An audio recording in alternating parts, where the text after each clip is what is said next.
pone la veda. Hablar un poquito de lo que ha sucedido esta semana, que claramente tiene que ver con la democracia, claramente tiene que ver con la libertad de expresión. Por eso nos acompaña en esta mesa virtual Analía Elíade, es profesora de Derecho de la Comunicación en la Facultad de Periodismo y Comunicación Social, ahí la conocemos, Universidad Nacional de La Plata, obviamente. Bienvenida, Analía, ¿cómo va? Acá Manu, Cori y Sofi, te saludamos. Hola chicos, un placer, gracias por la invitación. No, por favor, gracias a usted, a vos por atendernos. Voy a citar textual cómo empieza este artículo que nos ha llamado la atención y nos ha dado la excusa también de hablar con Analía. Según el diccionario de la Real Academia Española, el término irrazonable se define como aquello que carece de razón. Como sinónimos se encuentran irracional, absurdo, ilógico, disparatado, insensato, errado. Este calificativo expresa de manera sintética la conclusión a la que se arriba de la lectura de la sentencia de la causa caratulada Milei Karina Elizabeth sin medidas cautelares del 1 de septiembre de 2025. Esto, así empieza la nota y nos da la excusa para hablar de qué ha sucedido esta semana en términos de la libertad de expresión. La semana pasada, no, la anterior, tuvimos acá a Mauro Federico, de hecho, contándonos antes de que sí, él tuviera que ir al Congreso a explicar un poco lo que había sucedido. ¿Qué sucedió esta semana en términos de libertad de expresión y en términos también democráticos, con un poder judicial que interviene directamente en esto? Y no necesariamente para investigar qué dicen esos audios. Sí, sí, no, la verdad es lo que nosotros también llamamos en el ámbito del derecho un absurdo jurídico. Realmente increíble encontrarse con algo de estas características, con un pronunciamiento de estas características. ¿Me escuchan bien ahí? Perfectamente. Sí. Te vemos y te escuchamos. Yo, una de las cosas, porque los había dejado de ver a ustedes, una de las cosas por la que me motivó a escribir eso, tenía que ver también cómo costaba en esos primeros momentos desmalezar lo que estaba ocurriendo, sí, porque realmente había mucha desinformación y mucha confusión, y cuando lo desmalecé encontré estas dos cuestiones, que había dos acciones judiciales: por un lado la civil y comercial, la del juez Maraniello, que dio esta medida cautelar inusitada en nuestros presentes jurisprudenciales, que hoy profundiza página 12 la actuación de este juez, y la otra, la paralela, que empezó a correr a partir se anunció el lunes por la noche, empezó a correr a partir del martes, que es la denuncia penal que hizo la ministra de Seguridad, Patricia Bullrich. Entonces, ahí, bueno, por lo menos entender qué acciones conformaban esta arremetida judicial directamente contra periodistas, que para nosotros lamentablemente en lo que va del año no es la primera vez. Recordemos que los episodios contra periodistas mujeres, en particular con el caso de Julia Mengolini, bueno, la arremetida contra Ariel Lijalad también por calumnias e injurias, y contra Pagni. Claro. Entonces, esto hace, creo que desde el retorno de la democracia no ocurría algo así, salvo en el periodo del menemismo, que sí, el presidente de entonces tenía, digamos, una predilección por una prensa que lo conformara plenamente, y de hecho en ese contexto en los 90 fue que Horacio Berbisky publicó el libro Un mundo sin periodistas, ¿no? Sí. Pero para nosotros, los que nos dedicamos al derecho a la comunicación, y para ustedes como hacedores de la comunicación, era algo que pertenecía al pasado, que no podía haber una regresión como la que estamos viviendo. Y menos un caso de censura previa, porque esto no es más ni menos que una violación al artículo 14 de la Constitución Nacional. Que perdón, censura previa, uno se acuerda, el famoso de Tato Bores, de la jueza Barudía. Sí. Después hubo una de un informe, un programa que hacían Román Lechman, Luis Majul, Longobardi, que habían sacado imágenes de la Rosadita, la casa de Menem, que también hubo una situación ahí, y después creo que esa incluso hasta el menemismo da marcha atrás. Se dan cuenta que se habían pasado de rosca. Después creo que no volvió a haber una cosa así, digo, ni en los años de Macri, de la Rúa, de... No, de hecho, sí hubo un caso de censura previa, pero que se dio en el marco no de los medios de comunicación, sino en la muestra que hizo León Ferrari en... Cierto, sí. Sí. 2000 y pico fue, ¿no? 2003. Exacto.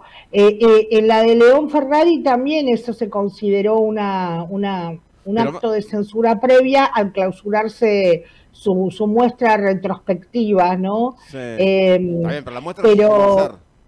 Y fue más un boicot, no fue por parte del Estado, fue más un boicot de los grupos de ultraderecha católica y eso, por lo que recuerdo. Exacto. Era una ONG... Argentina del Mañana, una cosa así. Exactamente, que después la Cámara la levantó, esa prohibición de, digamos, de clausura de la muestra y la volvió a abrir. Pero, bueno,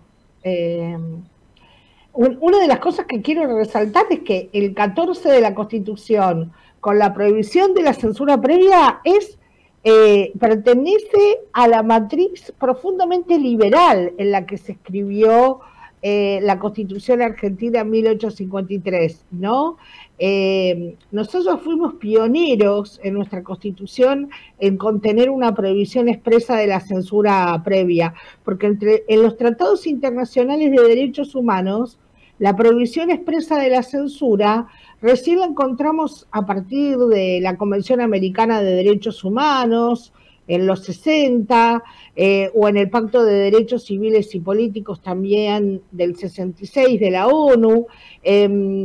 Entonces, resulta muy contradictorio con lo discursivo de este gobierno que tanto habla de la libertad, digamos, poner una valla a la propia libertad de expresión, porque la Convención Americana también es muy clara que solamente puede haber responsabilidades ulteriores al acto de comunicar, es decir, posteriores.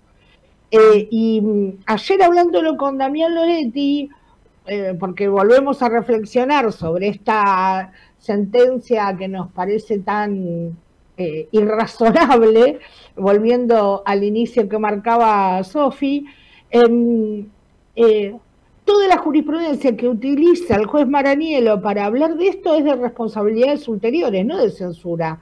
Entonces, claramente hay un equívoco muy importante y lógico en cómo encara la cuestión. Aparte que es como desviar la investigación principal, que se trata ni más ni menos de ver los actos de corrupción que ocurrieron en el Andis. Y es como matar al mensajero, digamos, de alguna manera, ¿no? Matan al mensajero y desvían, persiguiendo a periodistas, el objeto principal de todo este gran escándalo, ¿no? Uh-huh. Sí, acá se juntan bastantes también contradicciones discursivas, no solamente tienen que ver con la libertad, que es como la más evidente o la más grotesca, sino también con esto de que ellos no son la política, no son la casta y no son la corrupción. Digo, hay un montón de cosas. A mí me sorprendió cómo se llamó a accionar desde el lado jurídico o judicial antes de que salgan a decir un presidente que contesta a absolutamente todo y le responde a absolutamente todos por sus redes sociales, bardeando, insultando, digo, un montón de cuestiones, sí, que no salgan a decir, che, sí, es mentira este audio, che, no es Karina, no. Che, o sea, eso me sorprendió, digo, se han como roto todas las barreras directamente de la Constitución y de la democracia, ya directamente. Caso, no sé si se acuerdan, hace un par de semanas que Pamela David, creo que dijo que tenía un Rolex, Karina. Sí. Y Karina sale enseguida a decir, no es un Rolex, no sé qué reloj, sí. Pamela David se retracta. Y pasaron 20 días ya que estamos hablando del 3% y no hubo ninguna aclaración al respecto. No, pero sí hubo este accionar, digamos, que no sé hasta en qué punto es totalmente dentro del marco legal, imposible. Y no se olviden que en el medio, cuando está, porque hay en el boletín oficial está publicado el decreto de limitación de funciones, tanto de Spagnuolo como de Garbellini.